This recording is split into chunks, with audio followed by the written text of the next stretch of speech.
نحمده نصلي على رسوله الكريم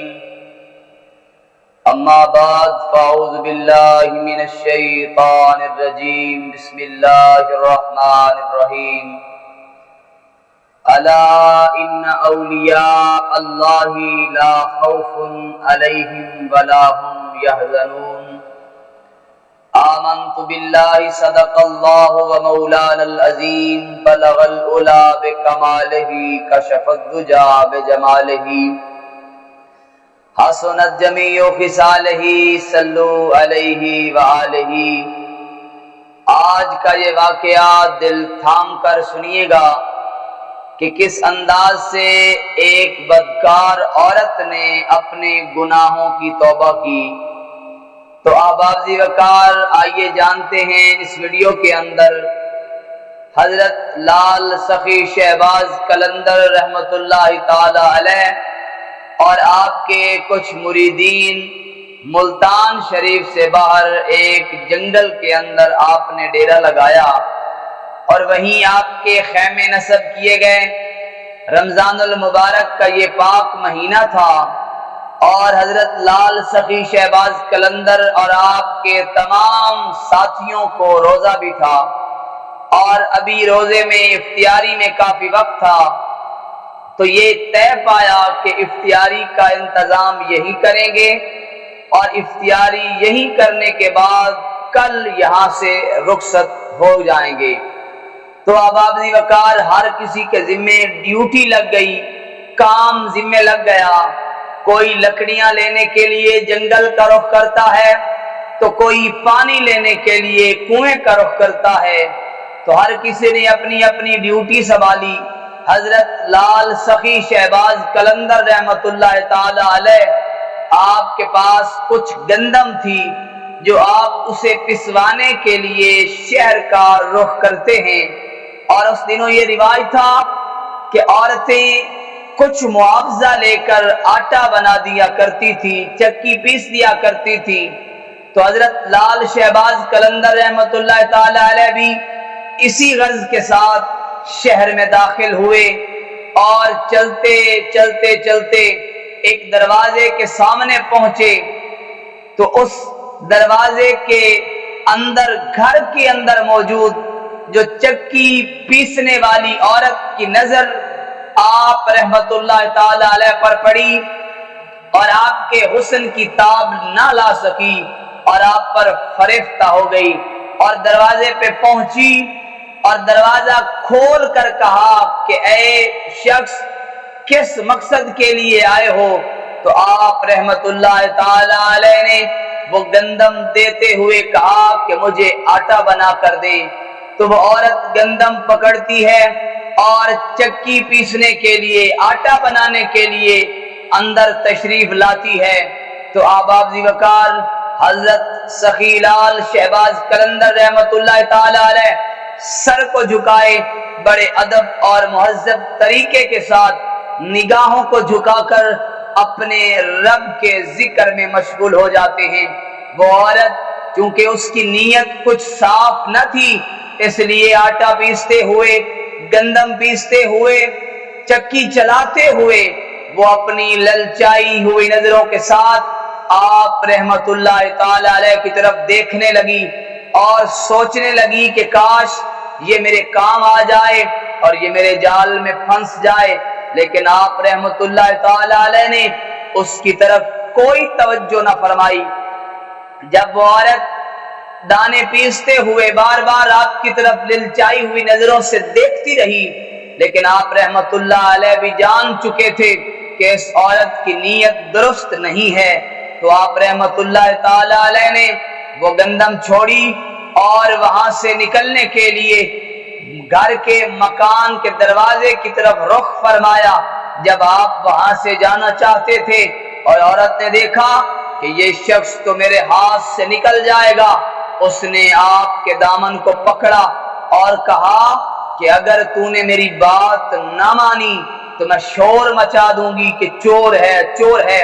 لیکن آپ رحمت اللہ تعالی علیہ وہ بھی اللہ کے خاص بزرگ تھے، اللہ کے ولی تھے۔ آپ نے بڑے مہذب طریقے کے ساتھ اس کو سمجھانا چاہا کہ تو شادی شدہ عورت ہے اور شادی شدہ عورت کا غیر محرم کی طرف دیکھنا اپنے شوہر کے علاوہ حرام ہے۔ آپ اسے صراط مستقیم کی باتیں سمجھانے لگے، آپ اسے دین اسلام کی باتیں بتانے لگے کہ اے عورت سن، میں روزے کی حالت میں ہوں اور مجھ کو گناہوں پہ مائل نہ کر، تو وہ عورت نہ مانی، کیونکہ اس کے سر پر شیطان سوار ہو چکا تھا۔ جب اس کو یہ پتا چلا کہ اب میری کوئی بات نہیں بن رہی، اس نے شور مچانا شروع کر دیا کہ چور آ گیا، چور آ گیا، چور آ گیا، اور کافی گھٹیا الزام لگانے لگی اور باتیں کرنے لگی۔ اس کا شوہر کچھ آدمی کو ساتھ لے کر جب اپنے گھر پہنچا تو اپنی بیوی سے پوچھا ماجرا کیا ہے۔ اس عورت نے ساری بات محلے والوں کے سامنے بتا دی، کیونکہ آپ رحمت اللہ علیہ نے اس کی بات نہ مانی، اس لیے اس عورت نے، اس چالاک بدکار عورت نے آپ رحمت اللہ علیہ پر الزام تراشی کر دی۔ وہ محلے والے لوگ آپ رحمت اللہ تعالی علیہ کو پکڑ کر قاضی صاحب کے پاس لے جاتے ہیں، اور قاضی صاحب جب حاضر ہوئے اور پوچھا کہ اے عورت بتا اصل ماجرا کیا ہے، اصل بات بتا، تو عورت کہتی ہے کہ میں اپنے محلے والوں کو بتا چکی ہوں کہ اصل بات کیا ہے۔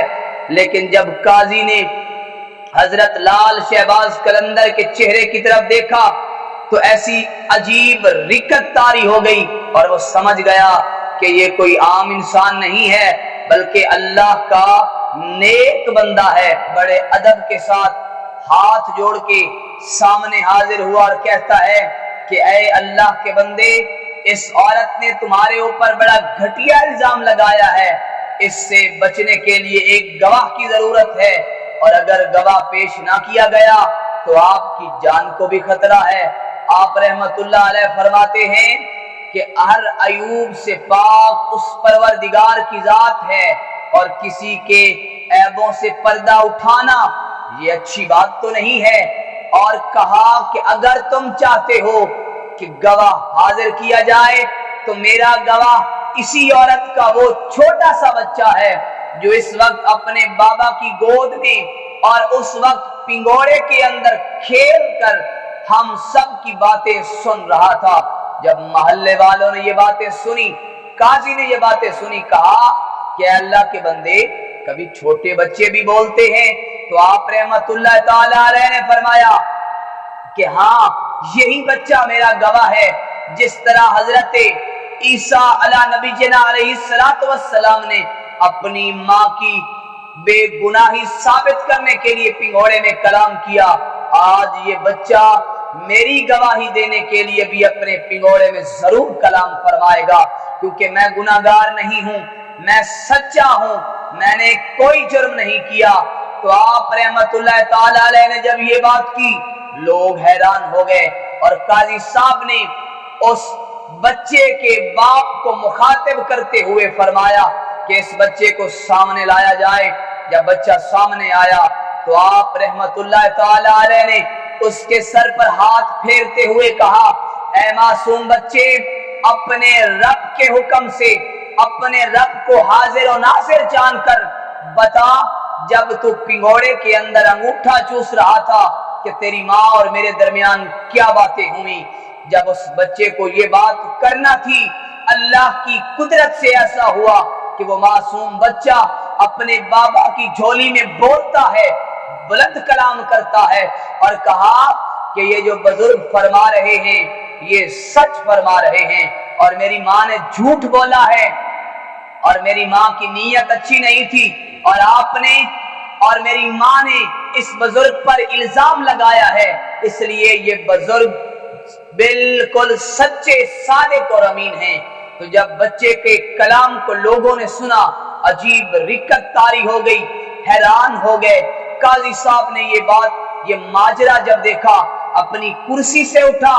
اور حضرت لال شہباز قلندر کے ہاتھوں کا بوسہ دیتے ہوئے اسے اپنی نشست پر بٹھا لیا۔ جب سارا ماجرا ظاہر ہو گیا، عورت قدموں میں گر گئی اور گڑ گڑاتی ہوئی، معافی مانگتی ہوئی اپنے گناہوں سے توبہ کرتی ہے اور عرض کرتی ہے کہ میں آج کے بعد ایسا گناہ کبھی نہیں کروں گی، مجھے اپنے رب سے معافی عنایت فرما دیجئے۔ تو احباب ذی وقار، آج کی یہ ویڈیو یہی تھی کہ کس انداز سے عورت نے توبہ کی، کہ کچھ اللہ کے ولی ایسے بھی ہیں جن کے چہرے کو دیکھ کر بھی لوگ توبہ کر لیتے ہیں اور کلمے پڑھ لیتے ہیں۔ اللہ پاک ہم سب کی حاضری قبول فرمائے، اور اللہ تبارک و تعالی محبوب مکرم کی پکی سچی محبت